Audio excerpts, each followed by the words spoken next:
জুবায়ের পন্থীরা এই মসজিদটা দিতে চাচ্ছিল না।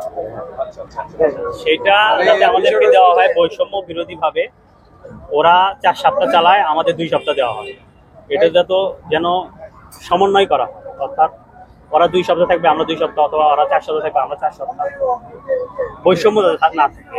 কিন্তু আপনারা সবাই একসাথে থাকলে সমস্যাটা নেই। একসাথে থাকলে কোনো সমস্যা নাই। ওরা যদি আমাদের সাথে বসতে চায় বসবে, এর জন্য বারবার বলা হচ্ছে ওনারা বসতে রাজি হবে। এর আগেও আমি ওই জুবায়েরপন্থী যখন তারা আয়োজন করেছিল সরোয়ার্দী উদ্যানে, তখন তাদের বক্তব্য নেওয়া হয়েছিল, তারাও কিন্তু এই এক কথা বলেছে যে তারা যদি আমাদের সাথে বসতে চায় কোনো সমস্যা নেই, কিন্তু আপনারা এটা মানে কেন সবাই একসাথে বসতে? আসলে বিষয়টা মুরব্বীরা বলতে পারবে ভালো। মুরব্বীরা ভালো বলতে। আচ্ছা, আমরা যে শুনেছি এখানে যে সাদ সাহেব আপনার প্রথম পর্ব বিষয়টাই আর সাদ সাহেবের বিষয়ের ব্যাপারটাই ক্লিয়ার করা হয়েছে এখানে এই গণজামায়াতের মাধ্যমে। আমরা সবকিছুই আসলে অজানা, আমাদের মুরব্বীদের সঙ্গে আলোচনা না করে আমাদের মনে কোনো বক্তব্য দেওয়া আমাদের ঠিক হবে না। এবং এই বিষয়ে আমরা সবাই মানে কি বলবো, এই জামায়াতের উদ্দেশ্য এটাই যে ওনাকে যত আসতে দেওয়া হয়, ইভেন আমাদের প্রথম পর্বে ইজতেমা করতে দেওয়া হয়, এবং এখানে যে কাকাইলে যে বৈষম্য, ওনারা 4 সপ্তাহ থাকে, আমাদের 2 সপ্তাহ, এটা যেন সমন্বয় করা হয়। ওনাকে আসতে না দেওয়ার কারণটা কি? যদি এটা আপনারা, আমার মনে হয় আপনার মুরব্বী যারা আছেন তাদের সঙ্গে আলোচনা করলে ভালো হয়। না, এই বিষয়গুলি তো আমরা জানি না, সবকিছু তো আমরা অবগত না। তবে জানি যে কিছু ভুল ব্যাখ্যা, উনি যে কথাগুলো বলছে, ওনাকে বলতেছে যে এগুলি মুরব্বীরাই বলতে পারবে আসলে। না, এরকম আমাদের কোনো কিছু জানা নেই, এগুলি মুরব্বীদের সঙ্গে বললে ভালো হয়। ধন্যবাদ। ঠিক আছে, থ্যাংক ইউ। দর্শক, এখান থেকে দেখুন আমাদের যে তবলিগ জামাতের মূল যারা সাথী আছে, নিজামুদ্দিন অনুসারী, সমস্ত বাংলাদেশ থেকে তাদেরকে ডাকা হয়েছে। আর কাকরাইল মসজিদ যারা দখল করতে চাচ্ছিল হেফাজতপন্থীরা, এদেরকে দেখাতে চেয়েছে আমাদেরও লোক আছে সারা বাংলাদেশ। নিজামুদ্দিন সাথীদের আমাদের 90% লোক আছে যারা হযরত মাওলানা সাদ দামাত বারকাত ওনার অনুসারী। এরা বলতেছে আমাদের কোনো সাথীই নাই। অবশ্যই আমাদের সাথী আছে, সারা বাংলাদেশে আমাদের হাজারো লাখো সাথী আছে যারা হযরত মাওলানা সাদ দামাত বারকাত ওনার অনুসারী হইয়া নিজামুদ্দিন গাইডে সারা বাংলাদেশে ইজতেমা হইতাছে, জোর হইতাছে। সেজন্য আমাদের মুরব্বীরা ডাকছেন সমস্ত বাংলাদেশের সাথীরা ঢাকা জেলায় আসার জন্য। সবাই আসছে ইনশাল্লাহ। আবার 7 তারিখও আমাদের সমাবেশ আছে।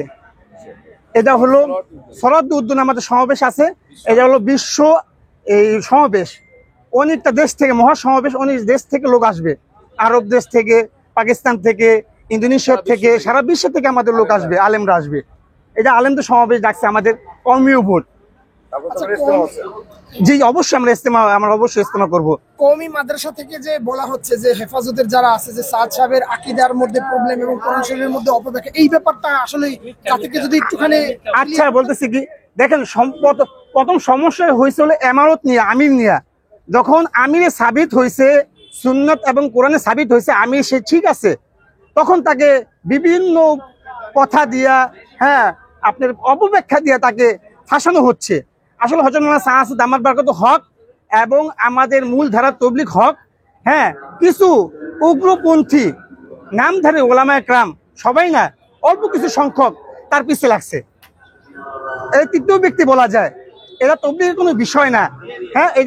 এটা হইতে পারে হেফাজতে ইসলাম তৃতীয় ব্যক্তি। এরা যদি সইরা যায়, আমাদের বিভেদ ঝগড়া কোনো থাকবেই না ইনশাআল্লাহ।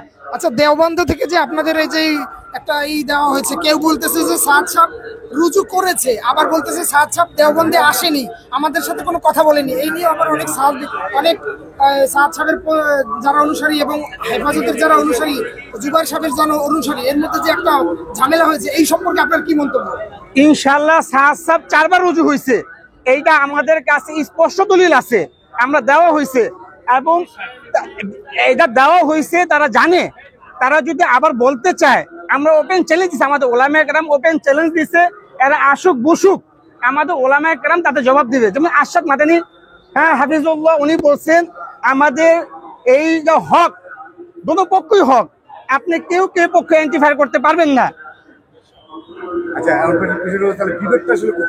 বিবিধ তৃতীয় ব্যক্তি হেফাজতে ইসলাম, আমাদের তবলিগের ভিতরে কোনো সমাবেশ নাই, কোনো মিছিল নাই, মিটিং নাই, কোনো কিচ্ছু নাই।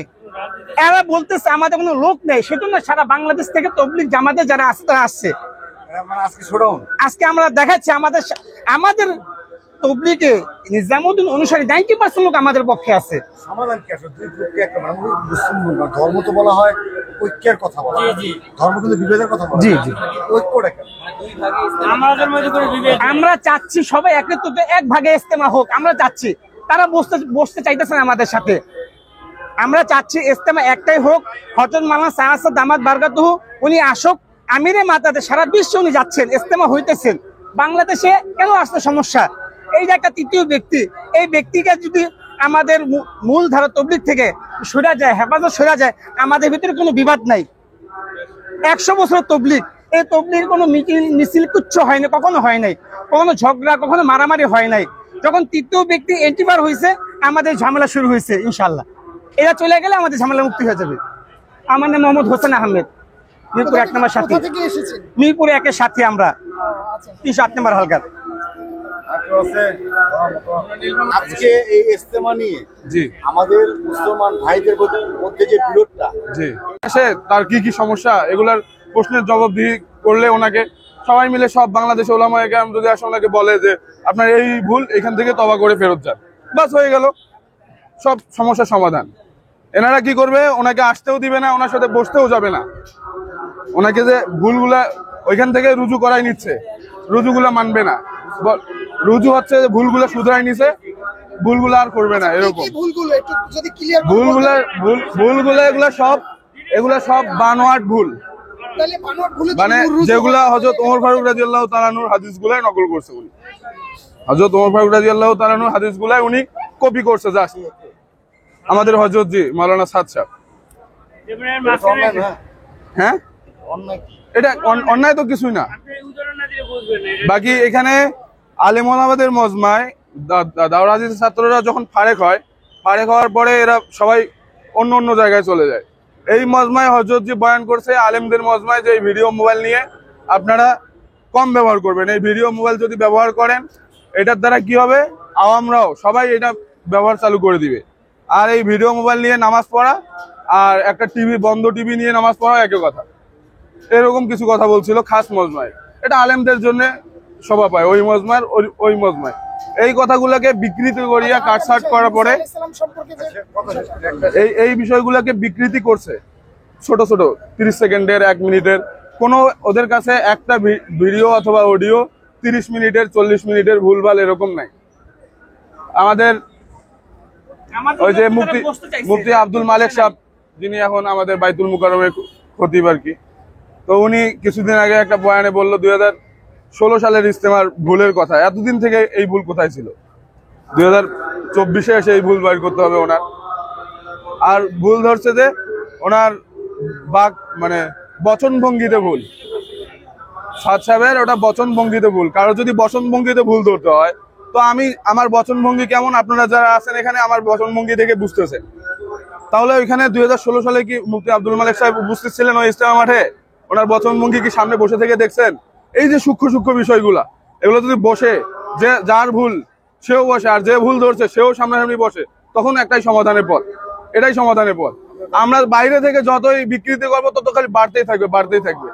আর আমাদের কাজ হচ্ছে যে এখন আমাদের আলেম ওলামা বাংলাদেশের প্রেক্ষাপটে যে আলেম ওলামা গুলা বড় মাপের বিভিন্ন রাজনৈতিক দলের সাথে সম্পৃক্ত, এরা হচ্ছে এই তাবলীগের কাজটাকে ব্যবহার করে রাজনৈতিক ফায়দা লুটাতে চেষ্টা করতেছে এবং এই আগুনটাকে, এটার সাথে ইহুদি খ্রিস্টানের কিছু এজেন্ডা আছে, এটাকে বাস্তবায়ন করার জন্য আগুনে ঘি ঢালতেছে, আগুনে পেট্রোল ঢালতেছে, আগুনটাকে আরো বাড়াই দিচ্ছে অল্প কিছু।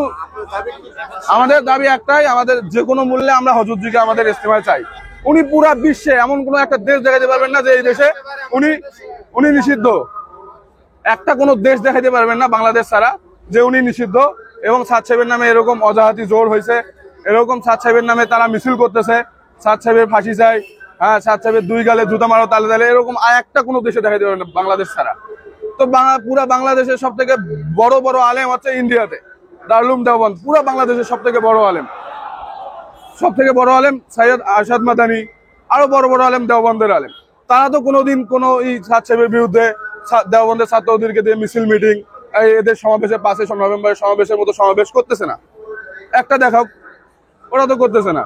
তাহলে আমাদের বাংলাদেশে আলেম ওলামা কি পুরা বিশ্বের আলেমের থেকে বড় হয়ে গেল, বেশি হকদার হয়ে গেল?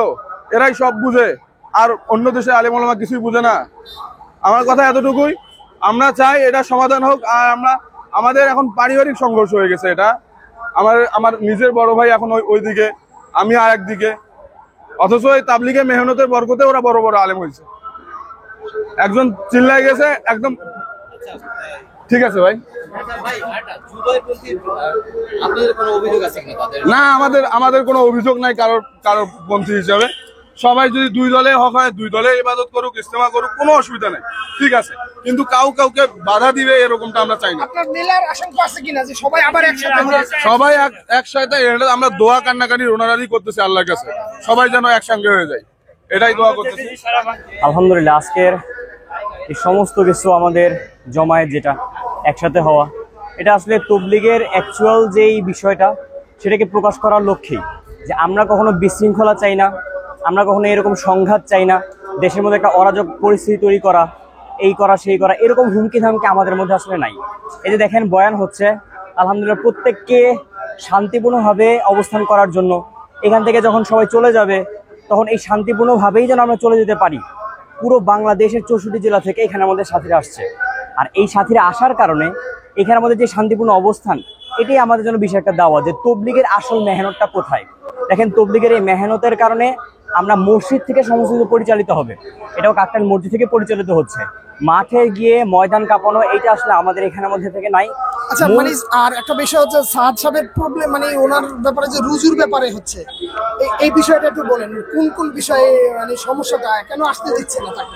আচ্ছা, মাওলানা সাদ সাহেবের বিষয়ে কারো ব্যক্তিগত ক্ষোভের কারণে এটাকে ছড়াওভাবে ফলাওভাবে প্রচার করা হয়েছে যে উনি খারাপ, কিন্তু এইটার প্রতিটার দলিল উনি কোথা থেকে কি দিয়েছে না দিয়েছে সমস্ত কিছু আমাদের ওলামা একরামের কাছে মজুদ আছে।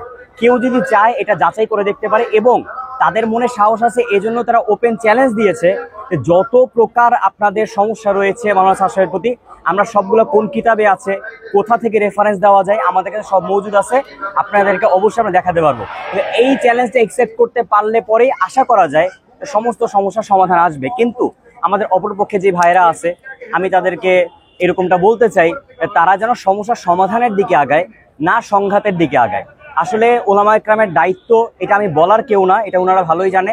উম্মতকে একত্র করা হলো রাসূল সাল্লাল্লাহু আলাইহি ওয়াসাল্লামের সবচেয়ে বড় সুন্নতের মধ্যে একটা। তো যখন আমরা একত্র হওয়া বা সমাধানের দিকে আগাবো, অবশ্যই এই জিনিসটার সমাধান হওয়া সম্ভব, একদমই যে অসম্ভব এরকমটা না। আর মাওলানা সাদ সাহেব যে রুজু হওয়ার বিষয়ে বলা হয়েছে, মাওলানা সাদ সাহেব রুজু হয়েছে, এবং এইটা দারুল উলুম দেওবন্দের ফতোয়ার মধ্যে, তাদের এই ওয়েবসাইটের মধ্যেও আছে।